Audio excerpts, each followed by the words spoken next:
Hi everyone, I'm Lucy, and today I have a really fun conversation for you to listen to.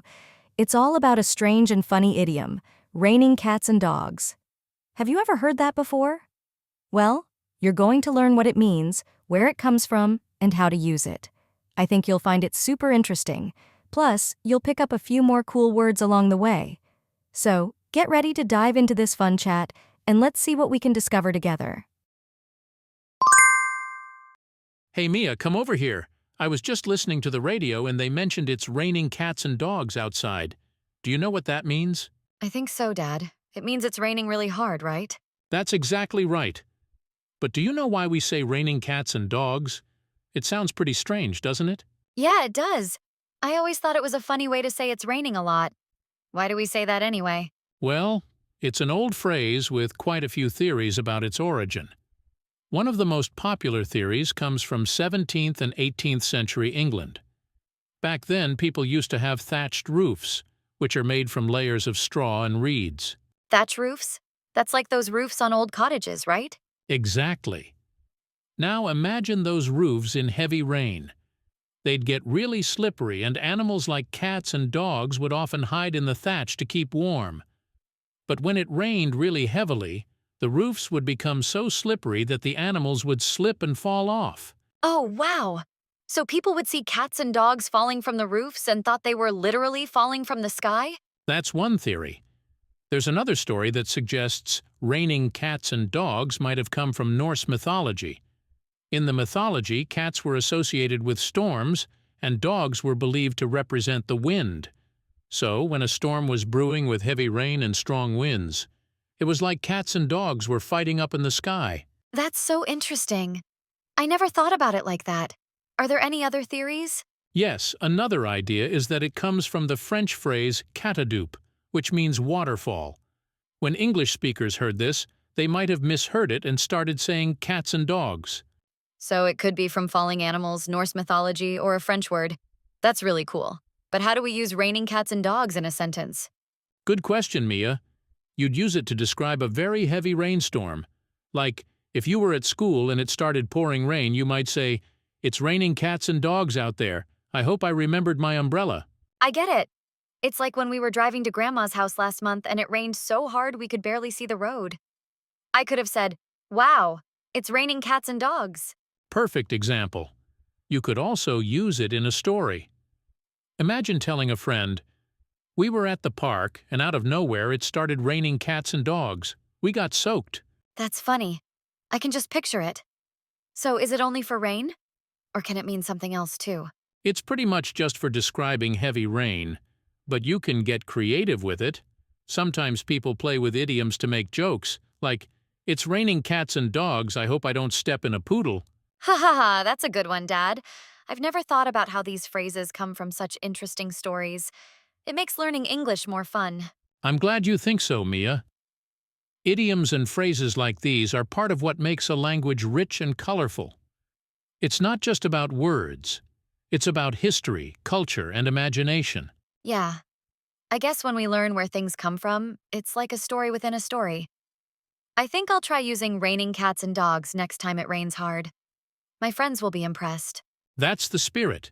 And who knows, maybe you'll start thinking about where other strange phrases come from, like break the ice or spill the beans. Oh, I know spill the beans. It means to tell a secret, right? Exactly. But that's a story for another day. For now, just keep an ear out for more idioms, and remember, language is a living thing. It changes and grows just like we do. Thanks, Dad. I feel like I've learned something really cool today. I'll definitely be listening for more funny phrases from now on. You're welcome, Mia. It's always fun to explore language together. And speaking of exploring, how about we grab some hot cocoa and listen to some more of that radio broadcast? Sounds perfect.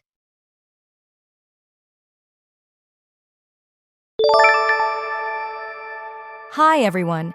My name is Lucy, and today we're going to learn some fun and useful words and phrases from a conversation between a father and his daughter. In that chat, they talked about the idiom raining cats and dogs. Let's look at a few words and phrases together so we can understand them better and use them in our own sentences. First, let's start with the adjective slippery. In the conversation, George says, the roofs would get really slippery. Can you guess what slippery means? It describes something that's hard to walk or stand on because it's smooth or wet. Let's practice saying it together. Slippery, slippery. Good. Here's an example. The floor was slippery after it rained, so I had to walk carefully. Or you might say, the ice on the road made it really slippery. So, anytime something is hard to hold or walk on, you can use the word slippery. Next, let's look at the verb imagine. George told Mia to imagine those roofs in heavy rain. Imagine means to picture something in your mind, even if it's not really happening right now. Let's say it together. Imagine. Imagine. Great. Here's an example. Imagine you are on a beach with the sun shining. Or, I can imagine what it would be like to fly. So, when you think of something in your head, you're imagining it. Now, let's move on to a really fun idiom, raining cats and dogs. This means that it's raining very heavily, and George uses it when talking to Mia about a big storm. Let's say it together. Raining cats and dogs. Raining cats and dogs. Good job. So, you could say, we were outside and suddenly it started raining cats and dogs. Or, I forgot my umbrella and now it's raining cats and dogs. Remember, this is just a fun way to say that it's pouring rain. How about a noun now? Let's take a look at theory. George talks about different theories of where the idiom comes from. Theory is an idea that explains something, but it's not a fact. We use it when we think something might be true, but we're not sure yet. Let's practice. Theory. Theory. Nice work. For example, there's a theory that dinosaurs disappeared because of a huge asteroid. Or, my theory is that the dog ate the homework. It's like making a smart guess about something. Another cool word is slip. In the conversation, George said animals would slip off the roofs. When you slip, you lose your balance and fall, usually because the surface is slippery. Let's say it. Slip. Slip. Good. Here's an example. Be careful not to slip on the wet floor. Or, I slipped on the ice yesterday and fell down. So, next time you almost fall, you can say you slipped. Let's talk about a prepositional phrase now, out of nowhere. Mia says, out of nowhere it started raining cats and dogs. This means something happened suddenly and unexpectedly.